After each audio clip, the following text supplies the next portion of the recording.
사도신경으로 우리의 신앙을 고백하겠습니다. 나는 전능하신 아버지 하나님, 천지의 창조주를 믿습니다. 나는 그의 유일하신 아들, 우리 주 예수 그리스도를 믿습니다. 그는 성령으로 잉태되어 동정녀 마리아에게서 나시고 본디오 빌라도에게 고난을 받아 십자가에 못 박혀 죽으시고 장사된 지 사흘 만에 죽은 자 가운데서 다시 살아나셨으며 하늘에 오르시어 전능하신 아버지 하나님 우편에 앉아 계시다가 거기로부터 살아있는 자와 죽은 자를 심판하러 오십니다. 나는 성령을 믿으며 거룩한 공교회와 성도의 교제와 죄를 용서받는 것과 몸의 부활과 영생을 믿습니다. 아멘. 하나님께서 오늘 우리에게 주시는 말씀은 역대상 21장입니다. 구약 성경 641쪽입니다. 역대상 21장을 교독하겠습니다. 사탄이 일어나 이스라엘을 대적하고 다윗을 충동하여 이스라엘을 계수하게 하니라. 다윗이 요압과 백성의 지도자들에게 이르되 너희는 가서 브엘세바에서부터 단까지 이스라엘을 계수하고 돌아와 내게 보고하여 그 수요를 알게 하라 하니 요압이 아뢰되 여호와께서 그 백성을 지금보다 100배나 더하시기를 원하나이다. 내 주 왕이여, 이 백성이 다 내 주의 종이 아니니까 내 주께서 어찌하여 이 일을 명령하시나이까? 어찌하여 이스라엘이 범죄하게 하시나이까 하나.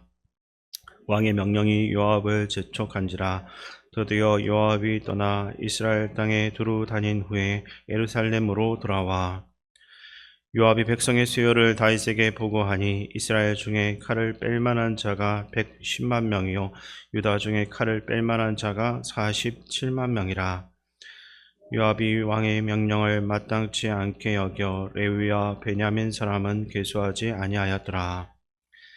하나님이 이 일을 악하게 여기사 이스라엘을 치심해 다윗이 하나님께 아뢰되 내가 이 일을 행함으로 큰 죄를 범하였나이다. 이제 간구하옵나니 종의 죄를 용서하여 주옵소서. 내가 심히 미련하게 행하였나이다 하니라. 여호와께서 다윗의 선견자 갓에게 말씀하여 이르시되 가서 다윗에게 말하여 이르기를 여호와의 말씀이 내가 내게 세 가지를 내어 놓으리니 그 중에서 하나를 내가 택하라. 내가 그것을 내게 행하리라 하셨다 하라 하신지라.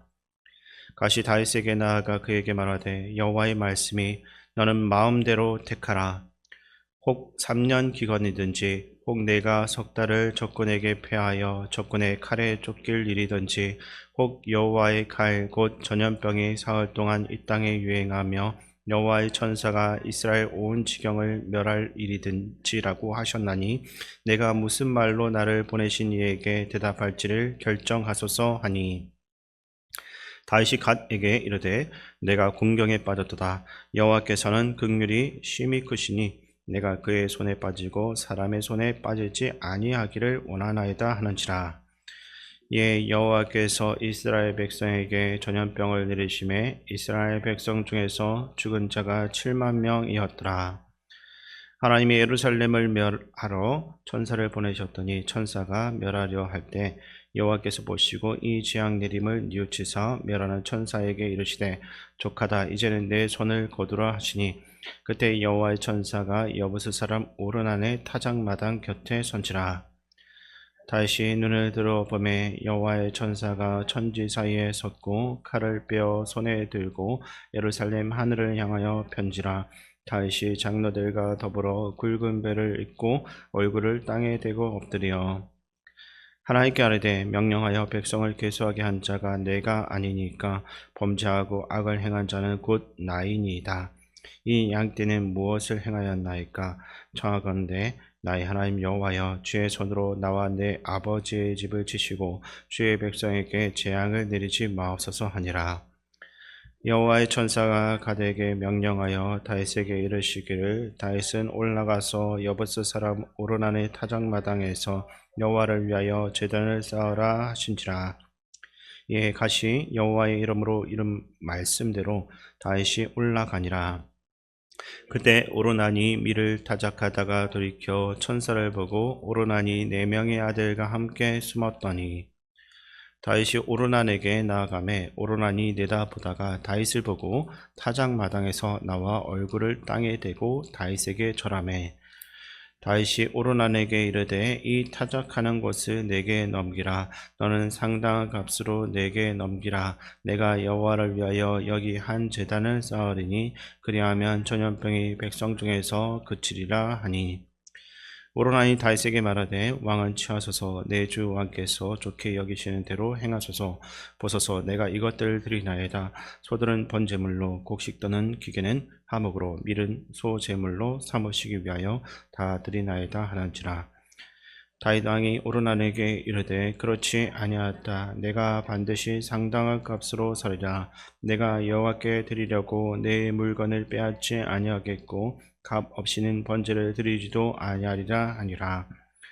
그리하여 다윗은 그 턱값으로 금 600세겔을 달아 오르난에게 주고 다윗이 거기서 여호와를 위하여 제단을 쌓고 번제와 화목제를 드려 여호와께 아뢰었더니 여호와께서 하늘에서부터 번제단 위에 불을 내려 응답하시고 여호와께서 천사를 명령하심에 그가 칼을 칼집에 꽂았더라. 이때 다윗이 여호와께서 여부스 사람 오로난의 타작마당에서 응답하심을 보고 거기서 제사를 드렸으니 옛적에 모세가 강야에서 지은 여호와의 성막과 번제단이 그때 기본 산당에 있었으나 다윗이 여호와의 천사의 칼을 두려워하여 감히 그 앞에 가서 하나님께 묻지 못하더라. 아멘.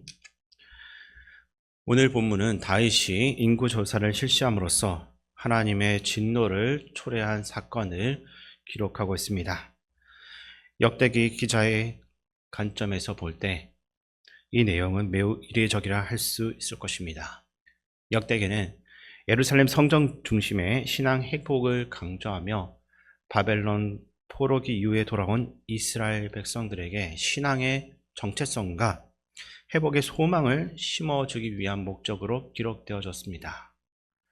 그러니까 우리가 누구이며 어떤 믿음을 가진 민족인가 이것을 일깨우는 것이 책의 목적이었습니다. 그래서 역대기는 다윗과 같은 믿음의 조상들이 보여준 아름다운 신앙을 강조하는 데 온 힘을 다했는데 그러다 보니까 사무엘 하에 기록된 밧세바 사건과 같은 중대한 범죄가 의도적으로 생략되어진 것도 이 때문일 것입니다. 역대기 기자는 다윗의 죄보다 하나님의 은혜 안에서 회복된 신앙의 모습을 더 강조하고자 했습니다. 그런데 오늘 본문은 예외적으로 다윗의 죄를 드러내고 있습니다. 다윗은 통치가 안정기에 접어들었을 때 인구조사를 명령하는데 이것은 단순한 행정 조치가 아니었습니다. 이스라엘의 유일한 왕이었던 하나님의 그 주권을 불신하고 자신의 권세를 의지하려고 하는 교만한 행위였습니다. 왕권의 강함은 하나님께 달려있지 사람의 숫자와 힘에 달린 것이 아니었습니다. 그러나 다윗은 하나님의 능력을 의심하고 스스로 나라의 힘을 확인하려고 했던 것입니다. 그의 신앙 안에 미묘한 불신의 그 틈이 계속해서 나타나고 있습니다. 요압 장군이 반대하며 말하는데 3절 말씀을 제가 읽어드리겠습니다. 요압이 아르되 여호와께서 그 백성을 지금보다 100배나 더하시기를 원하나이다. 내 주 왕이여 이 백성이 다 내 주의 종이 아니니까 내 주께서 어찌하여 이 일을 명령하시나이까 어찌하여 이스라엘이 범죄하게 하시나이까 하나. 아멘. 요압은 분명히 이 일에 대해서 경고하면서 인구조사는 하나님의 주권을 침해하는 일이며 이스라엘로 하여금 교만에 빠지는 죄다라고 했습니다. 그러나 다윗은 이 경고를 듣지 않았습니다. 결국 인구조사는 다윗의 뜻대로 강행되었고 7절에 보면 하나님이 이 일을 악하게 여기사 이스라엘을 치심해라고 기록되어 있습니다. 이후에 하나님께서는 선견자 갓을 통해 다윗에게 세 가지 징벌 중 하나를 선택하라라고 합니다. 3년의 기근, 석 달 동안 적군에게 쫓기는 일, 사흘 동안 온 땅에 전염병이 퍼지는 것입니다. 다윗은 이 중에 전염병을 택하며 말합니다. 13절을 보면 여호와께서는 긍휼히 심히 크시니 내가 그의 손에 빠지고 사람의 손에 빠지지 아니하기를 원하나이다 라고 나와 있습니다. 겉으로는 겸손하고 신앙적인 대답과 같이 들리기도 합니다. 하지만 그 속에는 여전히 왕으로서의 체면과 자존심이 자리 잡고 있습니다. 3년의 기간은 왕의 통치 실패로 여겨질 수 있었고 석 달간의 전쟁의 패배는 그가 이루어왔던 그 명예를 완전히 무너뜨리는 일이었습니다. 결국 그는 자신에게 덜 수치스러운 선택을 하게 되는데 이것은 진정한 회개나 겸손에서 비롯된 선택은 아니었습니다. 하나님께서 전염병을 내리시자 단 사흘 만에 이스라엘 백성 중 수만 명이 죽었습니다. 상상할 수 없는 재앙이 내리고 있습니다. 그때 천사가 칼을 들고 예루살렘을 멸하려 할 때 하나님께서는 스스로 그 손을 멈추게 합니다.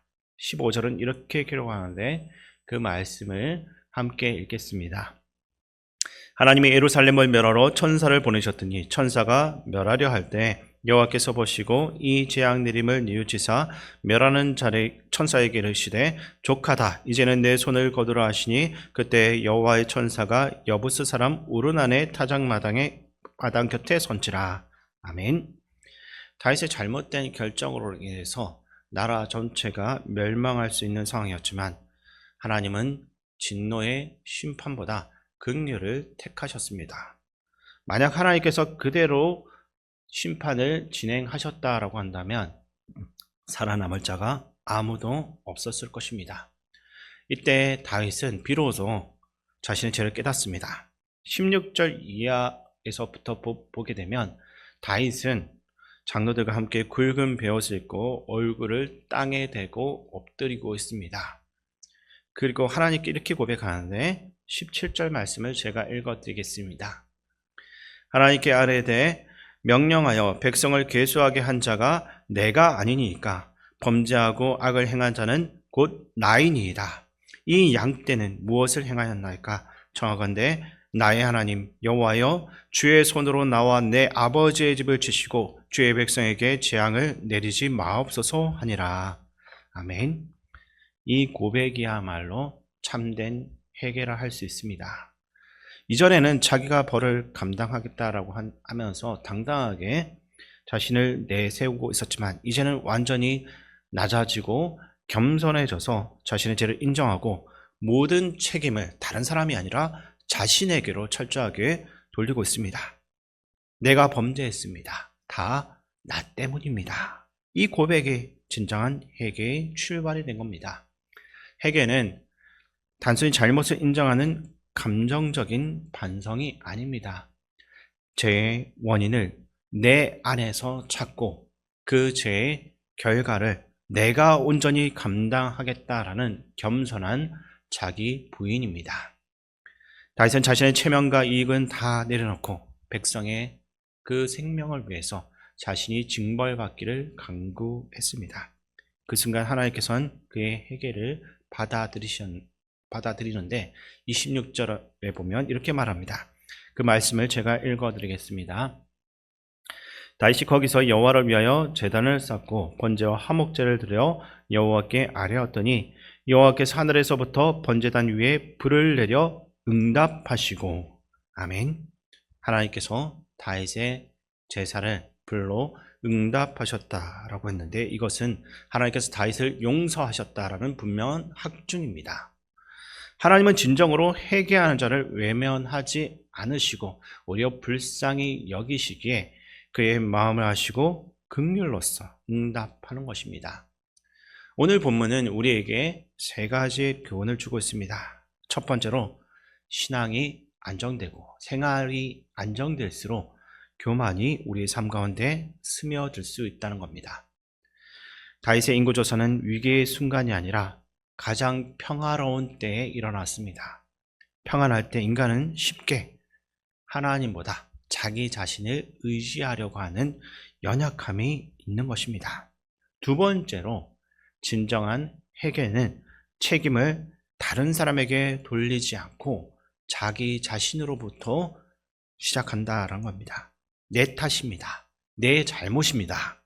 이 고백이야말로 하나님께 드려야 할 참된 제사라는 사실을 잊지 마시기 바랍니다.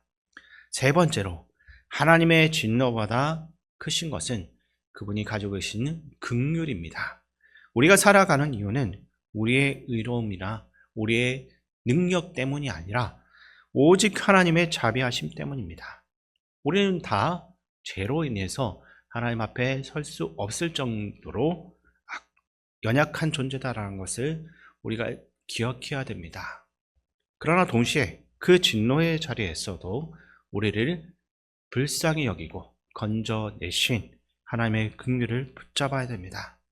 하나님께서 불로 다윗의 제사를 받으셨듯이 우리에게서도 진심으로 드리는 회개의 제사를 받으시는 겁니다. 오늘 우리의 삶이 참된 예배, 자기 부인의 제사, 하나님이 기뻐하시는 헌신의 제사로서 채워지게 되기를 주님의 이름으로 축원드립니다. 하나님 아버지, 진정한 회개의 마음으로 주님 앞에 나아갈 수 있게 하여 주시옵소서. 우리가 이 자리에 서 있는 것은 우리의 의로움 때문이 아니라 오직 하나님의 긍휼과 자비 때문임을 고백합니다. 진노보다 크신 하나님의 긍휼을 우리가 의지하고 붙잡기를 원합니다. 다윗의 제사를 불로 받으셨던 것처럼 오늘 우리의 회개를 받아주시고 우리의 삶이 참된 예배와 자기 부인의 제사가 되게 하여 주시옵소서. 예수님의 이름으로 기도드립니다. 아멘. 주기도문으로 예배를 마치겠습니다. 하늘에 계신 우리 아버지, 아버지의 이름을 거룩하게 하시며 아버지의 나라가 오게 하시며 아버지의 뜻이 하늘에서와 같이 땅에서 이루어지게 하소서. 오늘 우리에게 일용할 양식을 주시고 우리가 우리에게 잘못한 사람을 용서하여 준 것 같이 우리 죄를 용서하여 주시고 우리를 시험에 빠지지 않게 하시고 악에서 구하소서. 나라와 권능과 영광이 영원히 아버지의 것입니다. 아멘. 이 시간 기도할 때 우리가 먼저 받은 은혜에 감사하며 하나님께 헌신의 삶을 살아갈 수 있도록 기도하시고 우리 가정과 교회 위에 하나님의 긍휼과 능력을 부어 주시옵소서라는 제목으로 기도하시기 바랍니다. 또한 나라와 민족, 국가 지도자를 위해서 기도하시고 교회 어르신들과 한우들 위해 기도하는데 오늘 오전 8시부터 안산 고대병원에서 해전 건개 수술 받을 예정인 조정희 권사님 회복 위해서 기도해 주시고 다음 세대와 또 군복무 중인 청년들, 전 세계에서 복음 전하는 성사님들 그리고 담임 목사님 위해 기도할 때 교회를 지키는 영적 방패로서 굳건한 마음과 담대한 마음 주시고 하나님 은혜로서 깨끗하게 회복될 수 있도록 함께 마음 모아 기도하겠습니다.